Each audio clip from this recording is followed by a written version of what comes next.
quarto e último bloco da nossa aula de hoje. Nós fechamos o bloco anterior falando das cláusulas especiais do constrangimento ilegal. Tá? Agora estamos falando das cláusulas especiais de exclusão da tipicidade, tá? Que traz referência. E delas está onde isso? No artigo 146, parágrafo 3º. O que diz o parágrafo 3º? Não se compreendem a disposição desse artigo quando, primeira opção, a linha A, intervenção médica cirúrgica, falei antes.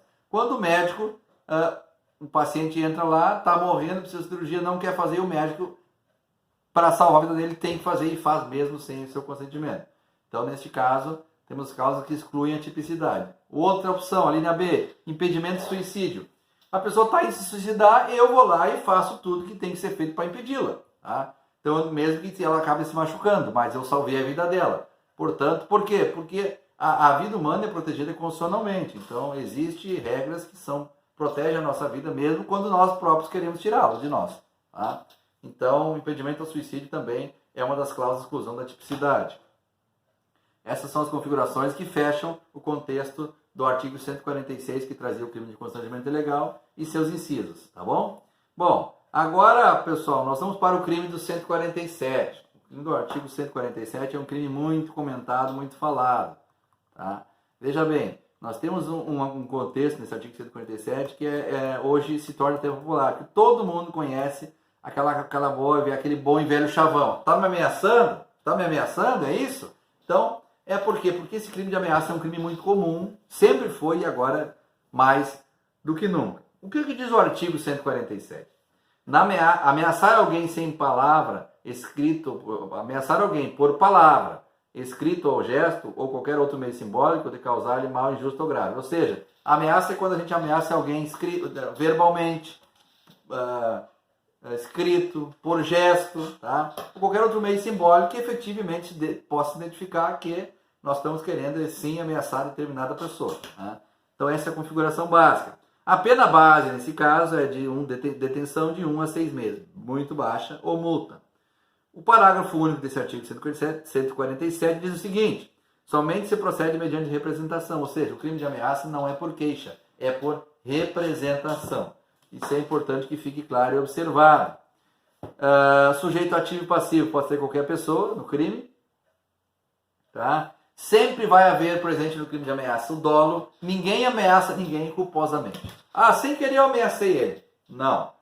Dentro da possibilidade de configuração do artigo 147 no crime de ameaça, sempre vai estar presente o dolo. Tá bom?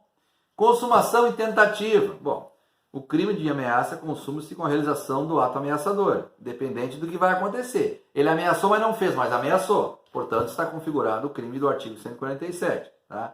E a tentativa é possível? Não. É possível. É permitida a tentativa, sim, no caso desse crime do artigo 147. Bom, seguindo o baile, artigo 148, sequestro e cárcere privado. Esse é um artigo também muito denso, que nos exige muita observação. Tá? Então, por quê? Porque são contextos duvidosos de se trabalhar. Mas, nós temos que trazer a abordagem. O que diz o artigo 148? Privar alguém de sua liberdade mediante sequestro ou cárcere privado. Ou seja, privar alguém de sua liberdade mediante sequestro ou cárcere privado. Veja bem que o quanto é complexo esse tema aí. Tá? A pena para esse crime, reclusão de 1 a 3 anos. Tá bom? Então, essa é a configuração do sequestro e cárcere privado baseado no Código Penal. Mas ainda segue, ele tem observações muito densas, mas que são necessárias que sejam feitas. Primeiro, a forma qualificada desse crime. Onde ela está e como ela é. Tá? A forma qualificada se apresenta no Código, tá? No artigo 158, mas no parágrafo 1º, que diz a forma qualificada. O que diz o inciso 1º? Diz o seguinte: vítima ascendente, descendente, cônjuge ou companheiro do agente ou de maior de 60 anos. Ou seja, nesse caso, haverá acréscimo de pena. Segundo, se o crime é praticado mediante internação da vítima em casa de saúde ou hospital. Por quê? Eu não entendi, professor. Às vezes as pessoas querem se livrar do vovô e querem ficar com a pensão. Então eles vão lá no asilo, botam o vovô lá dentro e vão viver a vida com o dinheiro do vovô. De vez em quando vão lá e largam um dinheirinho, mínima coisa, para ele se manter. É um caso claro dessa questão aqui. Opção 3, se a privação da liberdade dura mais de 15 dias. Tá? Bom, eu vejo que essa é uma possibilidade que realmente é debatida, mas acho mais de 15 dias muito tempo. Quando efetivamente nós estamos falando de um sequestro, 15 dias é uma eternidade, 15 dias é uma vida inteira. Então nós não podemos ser egoístas de pensar só em nós, tá? Sem analisar friamente as questões.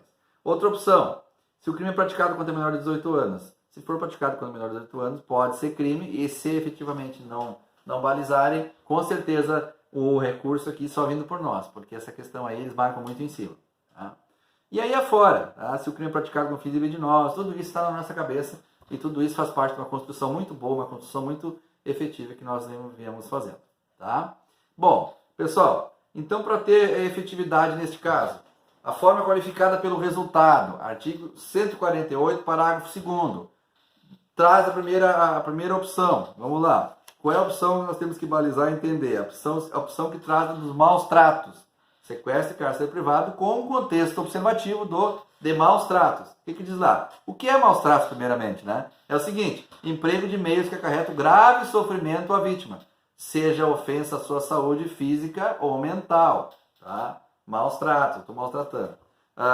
O que pode ser isso? Privar ela de refeições, impedir que a vítima durma, tá? Deixar ela no chuva, no frio, etc, etc, etc. Tá? Prejudicando a sanidade mental da pessoa. Essa é a configuração de maus tratos.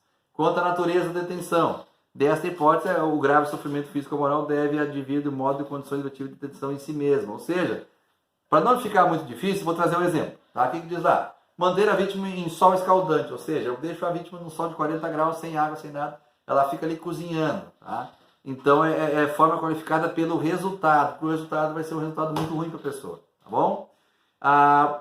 Ainda na seara do 148, nós também tem uma abordagem necessária, que é necessária ser feita, é a questão dos elementos objetivos do tipo. Tá? Quais são eles? O primeiro, ação nuclear de meios executórios.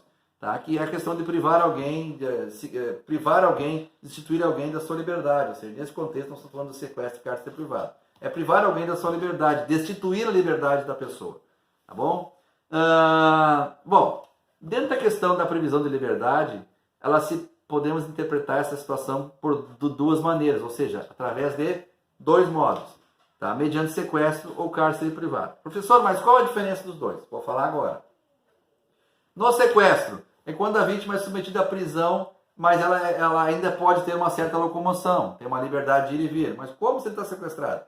Exemplo, tá? A pessoa foi sequestrada, é vítima do sequestro, mas está numa fazenda escondida no meio do mato, mas ela pode caminhar na fazenda, tá? Com vigilância. Então ela está efetivamente com uma mínima liberdade. Já no cárcere privado, a vítima é submetida a uma privação de liberdade em um recinto efetivamente fechado, sem possibilidade de deslocamento. Tá? Professor, dá um exemplo para facilitar. Dou com certeza. A pessoa está presa em um quarto escuro, tá? Quarto fechado. Ela não tem para onde ir, ela fica dentro daquele quarto ali batendo pino. Tá?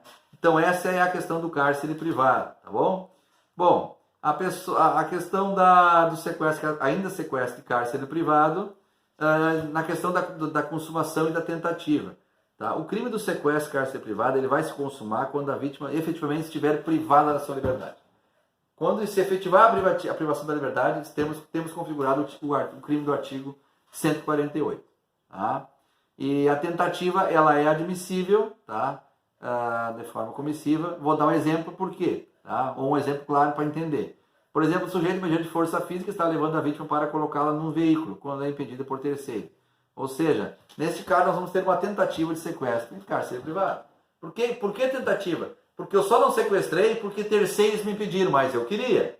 Tá? Então, nós teremos configurada a tentativa de sequestro e cárcere privado, o qual é regido no artigo 148 do Código Penal Brasileiro. Tá bom?